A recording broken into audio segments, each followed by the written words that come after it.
مولانا صاحب حال اور صاحب مقام صوفیہ کا بتانے کے بعد، الہام کو ثابت کرنے اور پوشیدہ رکھنے کے بیان کے بعد اس حدیث کا بیان لکھتے ہیں کہ جو شخص اللہ تعالیٰ کی ہم نشینی چاہتا ہے اس کو اہل تصوف کے پاس بیٹھنا چاہیے۔ مولانا نے یہاں حدیث کا لفظ ہی استعمال کیا ہے، لیکن بعض لوگوں کا کہنا ہے کہ یہ حدیث شریف نہیں ہے، یہ کسی صوفی کا کلام ہے۔ حضرت عطا ابن فضل اپنی کتاب ہم نفس میں فرماتے ہیں کہ اگر یہ قول بھی ہے تو اس کا مضمون درست ہے۔ فرماتے ہیں صوفی وہی ہے جس نے اپنا تزکیہ نفس کر لیا ہے اور شرح صدر کی منزل پہ فائز ہو گیا ہے، اور قرآن کے مطابق شرح صدر اللہ کا نور ہے، اور ایسے پاکوں کے پاس بیٹھنے کا حکم تو اللہ تعالیٰ نے اپنے محبوب صلی اللہ علیہ وآلہ وسلم کو سورہ کاف کی آیت 28 میں دیا ہوا ہے۔ قرآن کیا کہتا ہے؟ وَاصْبِرْ نَفْسَكَ مَعَ الَّذِينَ يَدْعُونَ رَبَّهُمْ بِالْغَدَاوَةِ وَالْعَشِيِّ يُرِيدُونَ وَجْهَهُ وَلَا تَعْدُ عَيْنَاكَ عَنْهُمْ تُرِيدُ زِينَةَ الْحَيَاةِ الدُّنْيَا۔ کیا ترجمہ ہے کہ اے محبوب اپنی جان ان سے مانوس رکھو جو صبح و شام اپنے رب کو پکارتے ہیں اور اس کی رضا چاہتے ہیں، اور تمہاری آنکھیں انہیں چھوڑ کر اوروں پر نہ پڑیں۔ کیا آپ دنیا کی زندگی کا سنگار یا زینت چاہو گے اور اس کا کہا کبھی نہ ماننا جس کا دل ہم نے اپنی یاد سے غافل کر دیا ہے اور وہ اپنی خواہش کے پیچھے ہے اور اس کا کام تو حد سے گزر گیا ہے۔ بات ثابت ہو گئی کہ اصل صوفی وہی ہے جس نے اپنا تزکیہ نفس کر کے شرح صدر کی منزل حاصل کر لی ہے، اور شرح صدر سورہ حدید کے مطابق اللہ کا نور ہے۔ پھر جب ایسے اصحاب انشراح کے پاس جو صبح و شام اللہ کو پکارنے والے ہیں حضور صلی اللہ علیہ وآلہ وسلم کو بیٹھنے کا حکم ہے، تو کیا ہمیں ان کے پاس بیٹھنا چاہیے یا نہیں بیٹھنا چاہیے؟ اس پہ آپ نے ضرور سوچنا ہے۔ مولانا جو لکھتے ہیں وہ ہم جانتے ہیں۔ مولانا کیا فرماتے ہیں؟ رسول اینجا رسید و شاہ شد۔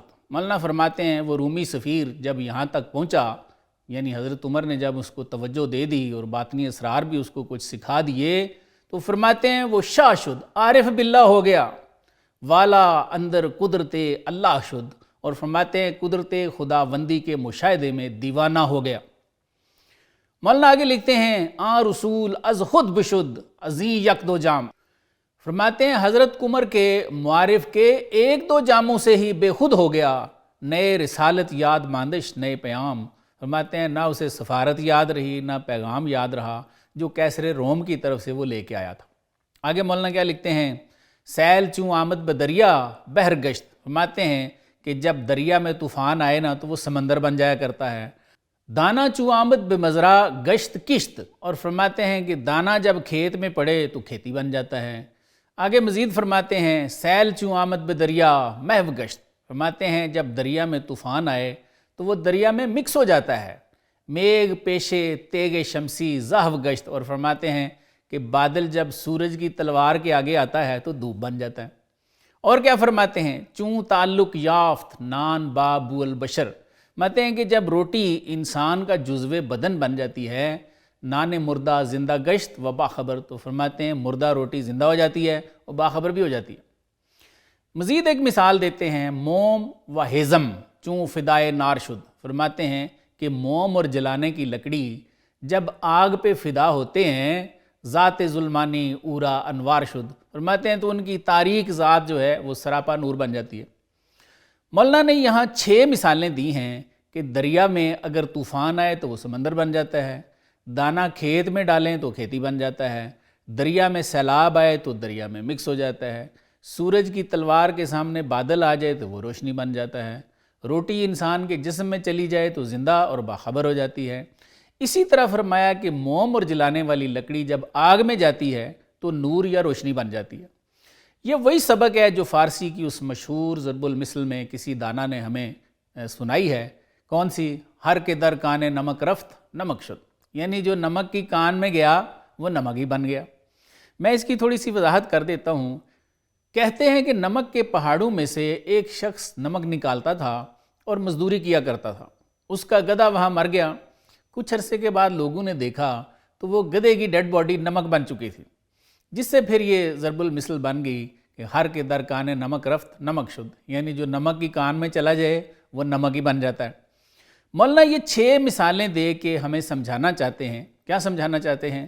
فرماتے ہیں اے خنک مرد کہ از خود رستہ شد. فرماتے ہیں کتنا ہی مبارک وہ شخص ہے جو اپنی خودی سے چھوٹ گیا، در وجود زندہ پیوستہ شد. اور فرماتے ہیں کسی زندہ قلب والے کے وجود سے وابستہ ہو گیا. اس سے مراد ہے کہ کسی اللہ کے پاک بندے سے اس نے اپنا روحانی تعلق قائم کر لیا، مرید ہو گیا ان کا. آگے کیا فرماتے ہیں؟ وائے آن زندہ کے با مردہ نشست. پھر فرماتے ہیں کہ ہائے افسوس اس زندہ پر جو کسی مردہ دل کا ہم نشیں بن گیا. مردہ گشت و زندگی از ویب جست. فرماتے ہیں وہ خود بھی مردہ ہو گیا اور زندگی اس سے بھاگ گئی. یعنی مولانا ان 2 اشعار میں یہ فرمانا چاہ رہے ہیں کہ جو کسی زندہ دل والے کے ساتھ، کسی ولی اللہ کے ساتھ اپنا تعلق استوار کر لیتا ہے وہ بڑا مبارک ہے، اس لیے کہ جو نمک کی کان میں جاتا ہے وہ نمک بن جاتا ہے. اور اگر یہ اس ولی کے پاس بیٹھ گیا ہے تو یہ بھی ایک دن ولی ہو جائے گا. پھر اس کی بالکل اپوزٹ سائیڈ جو ہے وہ ہمیں دکھاتے ہیں کہ ہائے افسوس اس شخص پہ جو کسی مردہ دل کی صحبت میں جا بیٹھتا ہے. فرماتے ہیں اگر زندہ بھی ہے تو ایک دن وہ مردہ ہو جائے گا اور زندگی اس سے بھاگ جائے گی. اس میں تو کوئی دوسری رائے ہے ہی نہیں ہے کہ صحبت اثر کرتی ہے اور پاک کی صحبت ہمیں پاک کر دیتی ہے اور ناپاکوں کی صحبت ہمیں ناپاک بنا دیتی ہے. مولانا نے مثنوی شریف کے دفتر دوم میں صحبت کے اوپر بڑے ہی خوبصورت کلام لکھے ہیں جو ہمارے لیے اور بالخصوص ہماری اولادوں کے لیے مشعل راہ ہے. کیا فرماتے ہیں مولانا؟ زاں کے با عقلے چوں عقلے جفت شد.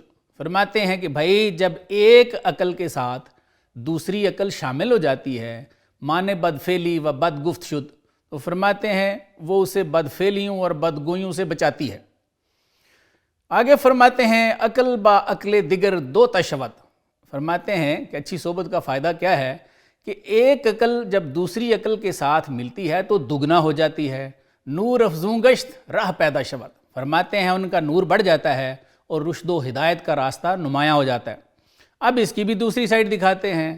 نفس چوں با نفس دیگر یار شد. فرماتے ہیں جب ایک بد نفس دوسرے بد نفس کے ساتھ مل جاتا ہے، عقل جزوی عاطل و بیکار شد، تو فرماتے ہیں پہلے ہی ان کی عقل ناقص ہوتی ہے، وہ مل کے بالکل ہی فارغ ہو جاتی ہے، نکمی ہو جاتی ہے.